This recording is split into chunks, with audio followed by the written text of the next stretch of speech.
you have been able to have a career that has expanded and lasted for such Hmm. a very long Hmm. time. Hmm.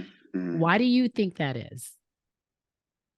Uh, One, God loved me a whole lot. That's the first and most important one. The second one is I always have emphasized on quality, not quantity.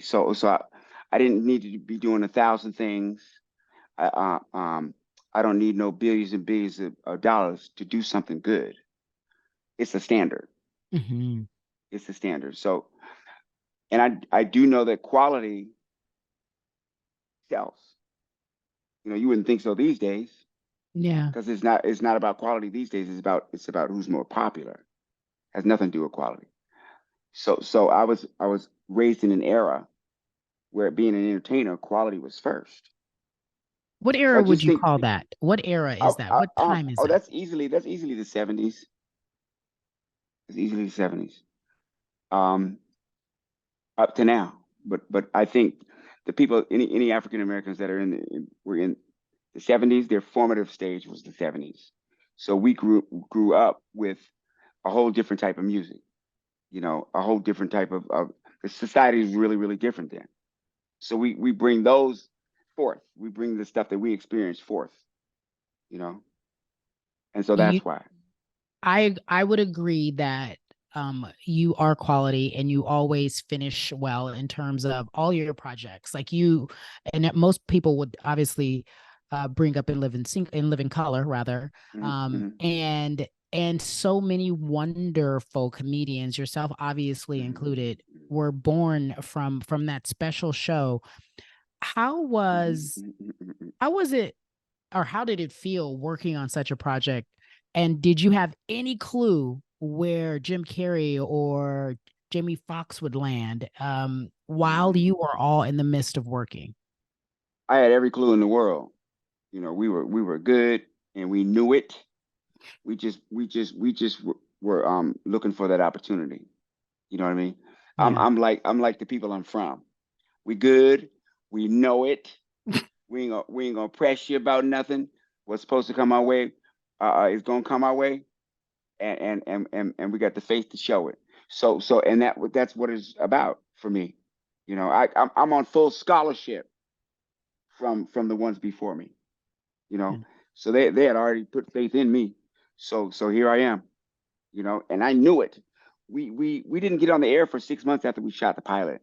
hmm. We were all ready to go back to the clubs and start over building ourselves up. And it got picked up. I knew if it got picked up, it was going to be good because it's actually good.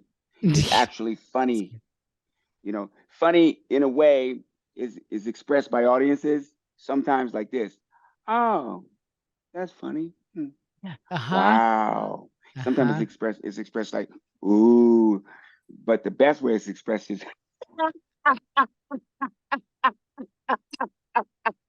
you crazy, you crazy cat.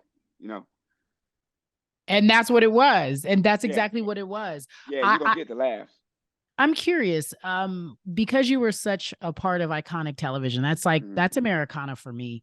What was it like week in and week out filming? Was the process similar to what I hear about Saturday Night Live? Like you all sat around a table and had to make people laugh, and they said yes, that works, and no, that doesn't work. No, not at all. It's like being in detention in high school or something. You gonna have fun or else. You know what I mean? So it's just like the best atmosphere you can imagine. Like here we are, we're all talented, we all love each other, and we just having fun all day long. And then Wow. when the cameras come, you better watch out because we're gonna have double fun. Double fun. We're inviting the whole country to the party. And that was us. That was us, man. I feel like when I hear these stories, and I've interviewed a lot of comedians who've been a part of Mm-hmm. just iconic Mm-hmm. moments, it makes me have a little bit of FOMO, fear of missing out. I hate that I missed out on such a process I ain't because it never had to heard be. that. It's Right, such right, a right. it's such a beautiful FOMO. process. And you guys are all so amazing. I'd like to talk about your childhood because you've talked about how you had a rough childhood and you were ultimately adopted Mm-hmm, mm-hmm, by mm-hmm, white parents, and you mm-hmm. didn't really understand what the racial barriers were until you moved to DC. Can, Yeah, yeah. can you walk me through that process? I Of find that course, of course I fascinating. could. Of course Yeah. I could. But then you mentioned the word amazing. So, and it's so amazing, amazing. You know, when you hear that, love has Uh-huh. truly Go been ahead, good Luther. to Okay, me. rest in peace. Uh-huh. Not a single day. You know, and he was a really good friend of mine. We knew each other for years. He was one of the first people that I performed with, Oh, wow. and before he lived in color, Wow. and took me on the road. Took me on the road. Him and Anita Baker for that tour that they had. DC for me was shocker because I didn't know I was black coming into it. You know, uh, I didn't know the things that happened to me until way later in life, and didn't understand what was going on until way later in life. But I found out that I was left in the trash. That a woman found me random. She she raised me in the Midwest. So I grew up in Colorado Hmm. and Wyoming, Wow. and I didn't know I was black. I didn't know what black and white was. All I know is that if a brown cat had kittens, there can be a white one, gray one, speckled one. So I thought people were like that. How did you not know that? Did you went to school? No one let you know when you were in school? No, no other children, because you know kids are mean. No one said, "Hey, you're different than us." I was 5, and where I lived, it wasn't really affected by that. Mm. Racism wasn't really. I wasn't affected by it at that point. It existed. It existed more than now. But at that point, just personally, I hadn't confronted it or been confronted by it. My family was a very loving family. So all I knew was that I was a very loved little boy and had all the opportunities that anybody else would have. Beautiful. It's when I moved to DC that I got the concept of black and white, because we moved to DC in '68, right when Dr. King was shot and killed. So we moved in during the riots. Oh. So that one blue was a mind blower. Mhm. I was like, okay, things are on fire. There's soldiers. What's going on here? Tear gas. And so we settled in Northeast Washington, and they call it Trinidad Northeast. And Mhm. we get there, and we go to play with the other kids, and the other kids whipped our ass every day. Mm. They were calling my sister and my brother White Cracker, and calling me White Cracker Lover. So I Wow. was confused. I go to my mother and say, why they calling me a White Cracker Lover? I like graham crackers, you know, and being serious, you know. She said, well, that's Yeah. what people our color call people your color when they don't like them. I said, well, what color am I? She said, you're black. I said, no, I'm brown. I learned my colors in the crayons. I know I'm right. She said, well, that's what they say. So I thought that was stupid. Like, how can you hate me for a color I really ain't? And then we moved to the suburbs. It was the same thing, but in reverse. The white kids, well, grown, not kids, men and teenagers. I'm 6 years old. Were chasing me home. Kill the Nick, you know, barely getting in the house. Hmm. And I went to my mother. I said, who are these Nick? We need to stay away from them because they don't seem to be too good people, you know? And then she said, that's what people are color call people in reverse. So that was really, really coming up with all of that going on. And DC is majority black. Chocolate City. So I had a lot of physical conflicts because I always had someone trying to hurt my family.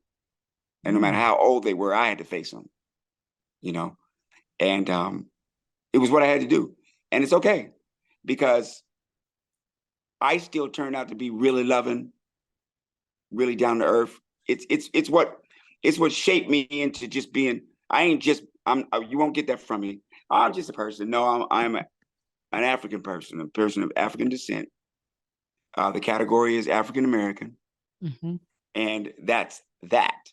You know what I mean? So it shaped me the right way. I have a book called Living in Color. The book is appropriately named Living in Color. So you can't tell me that something bigger ain't happening if I end up on a show called In Living Color. And I lived it. See? I lived it and I know it. I know what it's about. And I got a lot of insight on real love. Because people could say, you heard it, it seems like you hear it a lot, love ain't got no color. Well, if you really, really look at it, it don't. But you really got to look at it from a very fundamental, elementary point of view. And I'll tell you what it is. When a tribe, or whatever you want to call it, a village or whatever, way, way back, okay, came across another group of people, the women from that color tribe said, those men look pretty good. And the men from there said, those women look pretty good. Thusly, we all look different. Mm-hmm. Mm-hmm. Mm-hmm.